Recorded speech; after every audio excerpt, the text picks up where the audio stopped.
जय जगन्नाथ बंधुगण आज आमे जानिबा 7 नवेम्बर 2025 शुक्रवार दिन द्वादश राशि राशिफल विषय एही दैनिक राशिफल चंद्रंको गोचर गणना को नहीं आधारित एवं चंद्रंको गोचर गणना आम जीवन रे बहुत प्रभाव पकई थाए। तो आसंतु सर्वप्रथमे जानिबा आजिर तिथि और राशि नक्षत्र विषय। आज हेउची 7 नवेम्बर 2025 शुक्रवार मार्गशीर कृष्ण पक्ष द्वितीया दिवा 11 घंटा 5 मिनिट गति तृतीया। आज रोहिणी नक्षत्र रात्र 12 घंटा 33 मिनिट गति मृगशिरा नक्षत्र। आज वृषचंद्र ओहरात्र। आजिर सांवत्सरिक श्राद्ध द्वितीयार एकधिष्ठ पार्वण। आजिर शुभ बेला प्रातः 6 घंटारू 6 घंटा 45 मिनिट पर्यंत। आजिर सूर्योदय प्रातः 6 घंटा। आजिर सूर्यास्त संध्या 5 घंटा 14 मिनिट। आज बिछा राशि पुरुष मानक घात चंद्र एवं बिछा धनु और मीन राशि घात बार। आज बैतालु खाइबा निषिद्ध। तो बंधुगण आसंतु जानिबा आजिर राशिफल विषय। ता पूर्वरु आम चैनल को जो माने नुआ करी आछंती तळे थिबा लाल रंगर सब्सक्राइब बटन को दबाई आम चैनल को सब्सक्राइब करंतु ओ पाखरे थिबा घंटी बटन को दबाई ऑल रे सिलेक्ट करंतु काहेकि ना आमे अपलोड करिथिबा प्रत्येक वीडियो नोटिफिकेशन आपण सर्वप्रथमे पाई परिबे। मेष राशि आपणक राशि द्वितीय स्थान रे चंद्रदेवंक गोचर आपणकु निज वाणी द्वारा लाभ प्रदान कराइबा एवं आपण कौनसी गुरुत्वपूर्ण व्यक्ति को साक्षात करिबे जहार मार्गदर्शन आपणक कार्यक्षेत्र रे बहुत सहायक हेब। आपणक वक्तव्य एवं लेखनी रे मधुरता एवं आकर्षणर संचार हेब एवं आपणक कार्य सबुठारे प्रशंसित हेब। अधिकारी वर्ग आपणक कार्य को सम्मान करिबे। पारिवारिक जीवन रे नूतन सतेजता आसीब। जीवन साथी आपण को सम्मान करिबे तथा संपर्क मजबूत हेबाको लागिब। परस्पर को भल भाबरे बुझिबा पई एहा एक सुवर्ण सुजोग। सान भाई भौणींक ठारू आपण स्नेह पाइबे एवं सेमाने आपण को अनुसरण करिबे। प्रेम संबंध पई समय अनुकूल रहिछि एवं पूर्वरु रहितबा मतभेद दूर हेब। आर्थिक स्थिति रे उन्नति हेब एवं पारिवारिक संपत्ति वृद्धि हेब।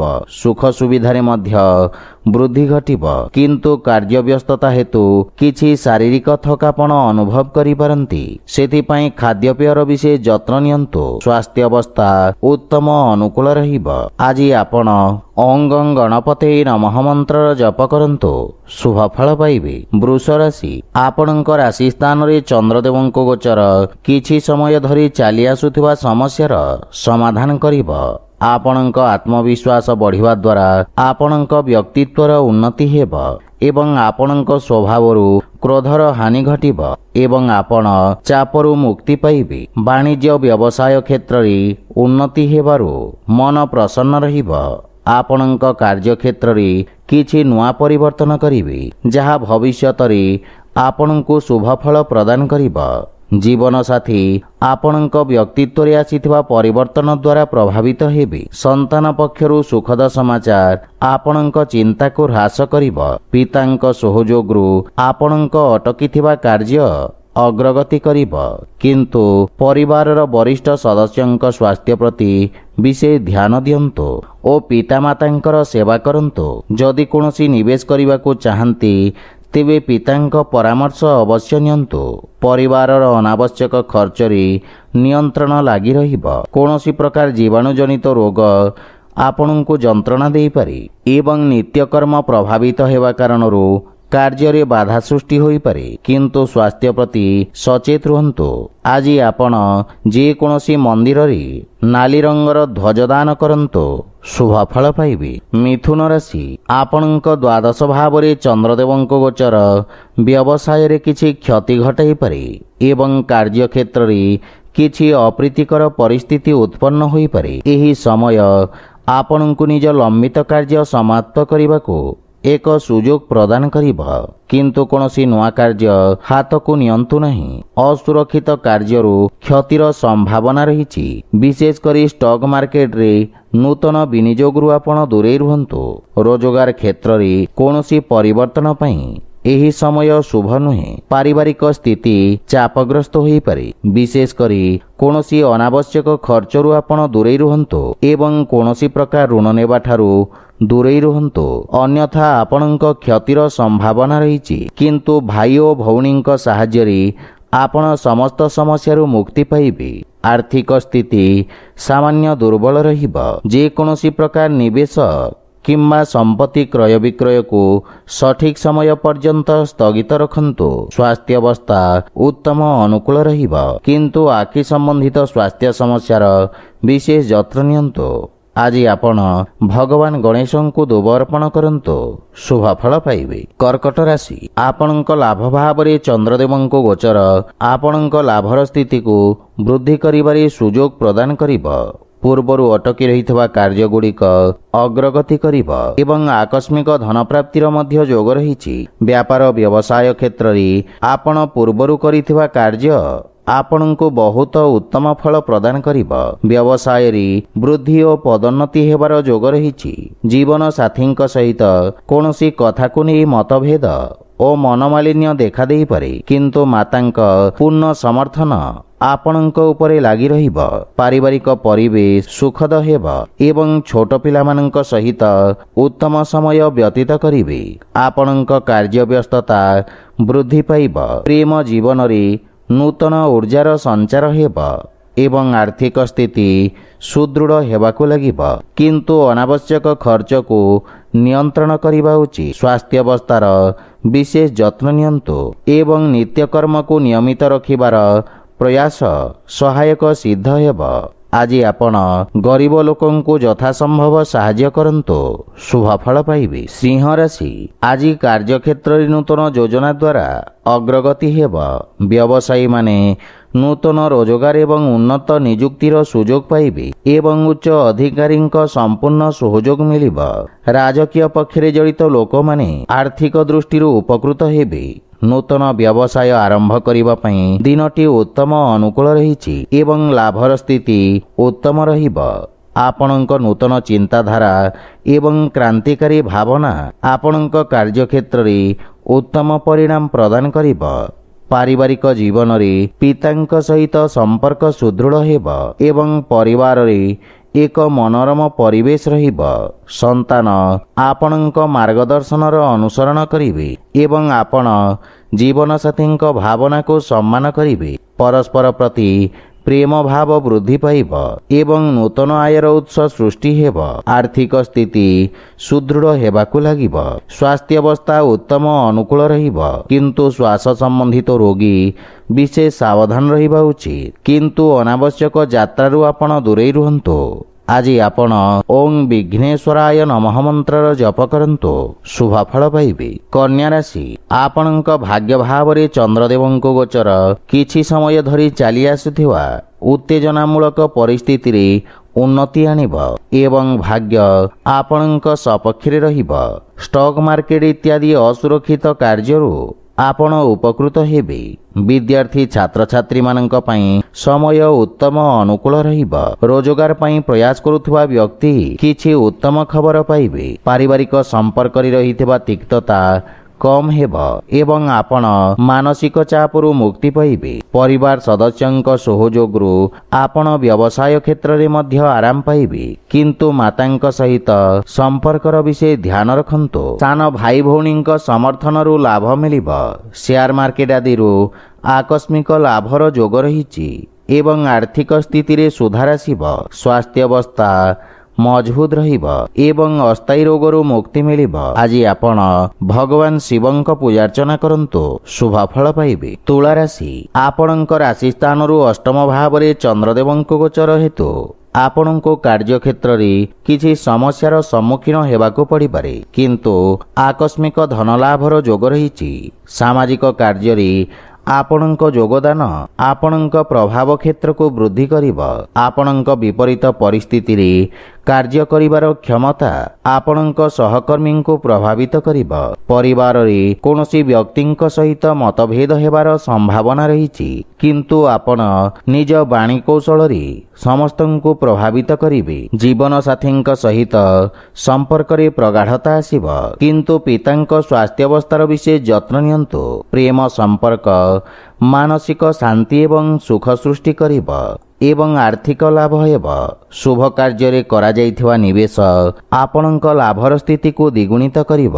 ମାନସିକ ଚିନ୍ତା ସ୍ୱାସ୍ଥ୍ୟାବସ୍ଥାକୁ ଖରାପ କରିପାରେ। ବିଶେଷ କରି ଅନିୟମିତ ରକ୍ତଚାପ ଥିବା ରୋଗୀମାନେ ସ୍ୱାସ୍ଥ୍ୟାବସ୍ଥାର ବିଶେଷ ଧ୍ୟାନ ରଖନ୍ତୁ। ଆଜି ଆପଣ ଅସହାୟ ଲୋକଙ୍କୁ ଯଥାସମ୍ଭବ ସାହାଯ୍ୟ କରନ୍ତୁ, ଶୁଭଫଳ ପାଇବେ। ବିଛା ରାଶି, ଆପଣଙ୍କ ସପ୍ତମ ଭାବରେ ଚନ୍ଦ୍ରଦେବଙ୍କ ଗୋଚର ଆପଣଙ୍କୁ ସମସ୍ତ ଚ୍ୟାଲେଞ୍ଜର ମୁକାବିଲା କରିବାରେ ଶକ୍ତି ପ୍ରଦାନ କରିବ ଏବଂ ଆପଣ କର୍ତ୍ତୃପକ୍ଷଙ୍କ ସମର୍ଥନ ପାଇବେ। ସମସ୍ତ ନିଷ୍ପତ୍ତି ଆପଣଙ୍କୁ ଇଚ୍ଛାକୃତ ସଫଳତା ପ୍ରଦାନ କରିବ। ଯଦି ଆପଣ ଭାଗିଦାରୀରେ କୌଣସି କାର୍ଯ୍ୟ ଆରମ୍ଭ କରିବାକୁ ଯୋଜନା କରୁଛନ୍ତି, ତେବେ ସମୟ ଅତ୍ୟନ୍ତ ଶୁଭ ରହିଛି। ଛାତ୍ରଛାତ୍ରୀମାନେ କିଛି ନୂଆ ଶିଖିବାର ଅବସର ପାଇବେ ଏବଂ ପିତାମାତାଙ୍କ ଆଶୀର୍ବାଦ ସହିତ ଯେକୌଣସି ନୂତନ କାର୍ଯ୍ୟ ଆରମ୍ଭ କରନ୍ତୁ, ସଫଳତା ପାଇବେ। କିନ୍ତୁ ସନ୍ତାନଙ୍କ ସ୍ୱାସ୍ଥ୍ୟ ଏବଂ ଭବିଷ୍ୟତ ସମ୍ବନ୍ଧିତ ଚିନ୍ତା ଆପଣଙ୍କୁ ବ୍ୟଥିତ କରିବ। ଜୀବନସାଥୀଙ୍କ ସହିତ ସମ୍ପର୍କରେ ମଧୁରତା ଆସିବ ଏବଂ ପରସ୍ପର ପ୍ରତି ଥିବା ଭୁଲ ଧାରଣା ଦୂର ହେବ। ପ୍ରେମ ଜୀବନରେ ଏକ ନୂତନ ଆରମ୍ଭ ହେବ ଏବଂ ସମ୍ପର୍କ ସୁଦୃଢ଼ ହେବାକୁ ଲାଗିବ। ଆର୍ଥିକ ସ୍ଥିତି ମଜବୁତ ହେବ ଏବଂ ଆଂଶିକ ଲାଭ ପାଇପାରିବେ। ରାଜକୀୟ କାର୍ଯ୍ୟରେ ସଫଳତା ପାଇବେ ଏବଂ ପେଟ ସମ୍ବନ୍ଧିତ ରୋଗରୁ ମୁକ୍ତି ମିଳିବ, କିନ୍ତୁ ସ୍ୱାସ୍ଥ୍ୟାବସ୍ଥାର ବିଶେଷ ଧ୍ୟାନ ରଖନ୍ତୁ। ଆଜି ଆପଣ ପିତୃଲୋକଙ୍କୁ ତର୍ପଣ କରନ୍ତୁ, ଶୁଭଫଳ ପାଇବେ। ଧନୁରାଶି, ଆପଣଙ୍କ ରାଶି ସ୍ଥାନରୁ ଷଷ୍ଠ ଭାବରେ ଚନ୍ଦ୍ରଦେବଙ୍କ ଗୋଚର ଆପଣଙ୍କ ଖର୍ଚ୍ଚରେ ବୃଦ୍ଧି କରିବ। ଆପଣ ନିଜ ବୁଦ୍ଧି ଏବଂ କୌଶଳ ବଳରେ ନିଜ ସମସ୍ତ ଲକ୍ଷ୍ୟକୁ ହାସଲ କରିବାରେ ସକ୍ଷମ ହେବେ ଏବଂ ଆପଣଙ୍କ କିଛି ଗୁପ୍ତ ଶତ୍ରୁ ଆପଣଙ୍କ ଭାବମୂର୍ତ୍ତିକୁ ନଷ୍ଟ କରିବାକୁ ପ୍ରୟାସ କରିବେ। ଆପଣ ନୂତନ ଲୋକଙ୍କ ସହିତ ସାକ୍ଷାତ କରିବେ। କ୍ୟାରିୟରରେ ଉତ୍ତମ ଉନ୍ନତିର ଯୋଗ ରହିଛି। ନୂତନ କାର୍ଯ୍ୟ କରିବାକୁ ଚେଷ୍ଟା କରିବେ। କାର୍ଯ୍ୟକ୍ଷେତ୍ରରେ ସ୍ଥିତିରେ ସୁଧାର ଆସିବ ଏବଂ ସହକର୍ମୀଙ୍କ ପରାମର୍ଶରୁ ଆପଣ ଉପକୃତ ହେବେ। ମାତୃଳ ଘର ପକ୍ଷରୁ ପୂର୍ଣ୍ଣ ସହଯୋଗ ଓ ମାର୍ଗଦର୍ଶନ ପ୍ରାପ୍ତି ହେବ, କିନ୍ତୁ ପାରିବାରିକ କଳହରୁ ଆପଣ ଦୂରେଇ ରୁହନ୍ତୁ ତଥା ପରିବାର ସଦସ୍ୟଙ୍କ ସ୍ୱାସ୍ଥ୍ୟାବସ୍ଥାର ଯତ୍ନ ନିଅନ୍ତୁ। ପ୍ରେମ ଜୀବନରେ ବାଣୀର କଠୋରତା ହେତୁ ସମ୍ପର୍କରେ ଫାଟ ସୃଷ୍ଟି ହୋଇପାରେ। ସେଥିପାଇଁ ଅନାବଶ୍ୟକ ବାଦବିବାଦ ଓ ଯୁକ୍ତିତର୍କରୁ ଆପଣ ଦୂରେଇ ରୁହନ୍ତୁ। ଯଦି ଆପଣ ବ୍ୟବସାୟିକ ଋଣ ପାଇଁ ଚେଷ୍ଟା କରୁଛନ୍ତି, ତେବେ ଜଣେ ପରିଚିତ ବ୍ୟକ୍ତିଙ୍କ ସାହାଯ୍ୟ ପାଇବାର ସମ୍ଭାବନା ରହିଛି। ଗଣ୍ଠିପୀଡ଼ା ଯନ୍ତ୍ରଣା ଭୋଗୁଥିବା ରୋଗୀମାନେ ଉପକୃତ ହେବେ। ଆଜି ଆପଣ ବୃଦ୍ଧ ଲୋକଙ୍କୁ ସାହାଯ୍ୟ କରନ୍ତୁ, ଶୁଭଫଳ ପାଇବେ। ମକର ରାଶି, ଆପଣଙ୍କ ରାଶିରୁ ପଞ୍ଚମ ଭାବରେ ଚନ୍ଦ୍ରଦେବଙ୍କ ଗୋଚର ଆପଣଙ୍କ ସୃଜନଶୀଳ ଦକ୍ଷତା ବୃଦ୍ଧି କରିବ। କଳାକ୍ଷେତ୍ର ସହିତ ଜଡ଼ିତ ବ୍ୟକ୍ତି, ବିଶେଷ କରି ରଙ୍ଗମଞ୍ଚ ଏବଂ ଚଳଚ୍ଚିତ୍ର କ୍ଷେତ୍ରରେ ଜଡ଼ିତ ବ୍ୟକ୍ତି ନୂତନ ସୁଯୋଗ ପାଇବେ। ବ୍ୟବସାୟରେ ଅଂଶୀଦାରମାନଙ୍କ ଦ୍ୱାରା ଲାଭର ସ୍ଥିତି ବୃଦ୍ଧି ପାଇବ। ଛାତ୍ରଛାତ୍ରୀମାନଙ୍କ ପାଇଁ ସମୟ ଅତ୍ୟନ୍ତ ଶୁଭ ରହିଛି। ଆପଣ ନିଜର ସମସ୍ତ ଲକ୍ଷ୍ୟ ପୂରଣ କରି ପିତାମାତା ଏବଂ ଗୁରୁଜନଙ୍କୁ ଗୌରବାନ୍ୱିତ କରିବେ। ପାରିବାରିକ ପରିବେଶରେ ଶାନ୍ତି ସୌହାର୍ଦ୍ଦ୍ୟ ଲାଗି ରହିବ। ଯଦି ମାତାଙ୍କ ସହିତ କୌଣସି ବାଦବିବାଦ ଥାଏ, ତାହା ଦୂର ହେବାକୁ ଲାଗିବ। ସନ୍ତାନ ପକ୍ଷର ଉନ୍ନତିରୁ ଆପଣ ବିଶେଷ ଆନନ୍ଦ ପ୍ରାପ୍ତ କରିବେ ଏବଂ ସନ୍ତାନ ଆପଣଙ୍କ ଆଜ୍ଞାର ଅନୁପାଳନ କରିବେ। ଭାଇମାନଙ୍କ ସାହାଯ୍ୟରେ ଆପଣଙ୍କ ସମସ୍ତ କାର୍ଯ୍ୟ ସଫଳ ହେବ। ଆର୍ଥିକ ସ୍ଥିତି ମଧ୍ୟମ ରହିବ। ଆଶାତୀତ ଲାଭ ପାଇବା ପାଇଁ ବ୍ୟବସାୟରେ ଅଧିକ ପ୍ରୟାସ କରିବାର ଆବଶ୍ୟକତା ରହିଛି। ସ୍ୱାସ୍ଥ୍ୟାବସ୍ଥାରେ ଉନ୍ନତି ହେବ, କିନ୍ତୁ ଅତ୍ୟଧିକ ଧାଁ ଦୌଡ଼ା ଓ କାର୍ଯ୍ୟବ୍ୟସ୍ତତା କାରଣରୁ ଆପଣ ଥକାପଣ ଅନୁଭବ କରିବେ। ଆଜି ଆପଣ ବଜରଙ୍ଗ ବାଣ ପାଠ କରନ୍ତୁ, ଶୁଭଫଳ ପାଇବେ। କୁମ୍ଭ ରାଶି, ଏହି ସମୟ ଆପଣଙ୍କ ପାଇଁ କିଛି ମାନସିକ ଅଶାନ୍ତି ପ୍ରଦାନ କରିବ। ଆପଣ ବ୍ୟବସାୟ ଏବଂ ବ୍ୟବସାୟର ଭବିଷ୍ୟତ ବିଷୟରେ ଚିନ୍ତିତ ରହିବେ। ବ୍ୟବସାୟରେ କିଛି ଆର୍ଥିକ କ୍ଷତି ହେବାର ସମ୍ଭାବନା ରହିଛି। ମାନସିକ ଚାପ ଆପଣଙ୍କ ବକ୍ତବ୍ୟରେ कठिनता सृष्टि करिपारे जहाँ आपणक वृत्तिगत क्षेत्र पई क्षतिकारक होई पारे। सहकर्मी मानक सहित निज व्यवहारर विषय ध्यान रखंतु, अन्यथा आपणक भावमूर्ति क्षतिग्रस्त होई पारे। मातांक सहित किछि वाद विवादर संभावना रही। आपणक वक्तव्य एवं क्रोध को नियंत्रण रखंतु। शांत मन सहित समस्यार समाधान करिवार प्रयास करंतु। पितांक मार्गदर्शन एवं समर्थन आपणक उपरे लागि रहिब। जीवन साथींक सहित संपर्क रे प्रगाढ़ता आसीब एवं प्रेम जीवन रे मधुरतार भाव रहिब। किंतु आपण अन्य मानक अनुग्रह बुझिबाकू चेष्टा करिबा उचित। जदि आपण व्यवसाय पई बैंक रु ऋण पाइबाकू चाहुछंती तेबे समय अनुकूल रहिछि एवं विशेष लाभ प्राप्ति हेब। मानसिक चाप आपणक निष्पत्ति नेबा क्षमता को प्रभावित करिब, किंतु जानवाहन चलाइबा समय रे विशेष सतर्कतार आवश्यकता रहिछि। आज आपण हनुमान चालीसा पाठ करंतु, शुभ फल पाइबे। मीन राशि आपणक तृतीय भाव रे चंद्रदेवंको गोचर आपणक कार्यक्षेत्र रे सकारात्मक परिवर्तन को नहीं आपणको खुशी प्रदान करिब। आपणक राजनैतिक वर्चस्व रे वृद्धि हेब एवं आपण हातरे थिबा समस्त कार्य को दक्षतार सहित संपूर्ण करिबे। व्यवसायी वर्गंक पई एही समय नूतन योजना क्रियान्वित करिबा पई उत्तम समय। आपण निज कार्यक्षेत्र को सफलतार सहित विस्तार करिबे एवं परिवारर सुख एवं समृद्धता पई खर्च करिबे। जीवन साथींक पूर्ण समर्थन प्राप्ति हेब। विदेशरू किछि भल खबर पाई प्रसन्नता अनुभव करिबे। बड़ भाई मानकर विशेष समर्थन आपणक अग्रगतिर कारण हेब। पितांक स्वास्थ्यावस्थार विशेष ध्यान नियंतु एवं आर्थिक प्रगति हेब, किंतु पारिवारिक खर्च रे वृद्धि मानसिक चाप सृष्टि करि पारे। स्वास्थ्यावस्था रे उन्नति हेब, किंतु सतर्कता बजाय रखंतु। प्राणायाम एवं दैनिक व्यायाम रो आवश्यकता रही। आज आपण श्री राधाकृष्ण को आराधना करंतु, शुभ फल पाइबे। तो बंधुगण, यह थिला आजिर राशिफल विषय रे। जदि भिडियोटी आपण मानकु भल लागि थाए लाइक शेयर और कमेंट करी जणांतु एवं आम चैनल को सब्सक्राइब करंतु। जय जगन्नाथ।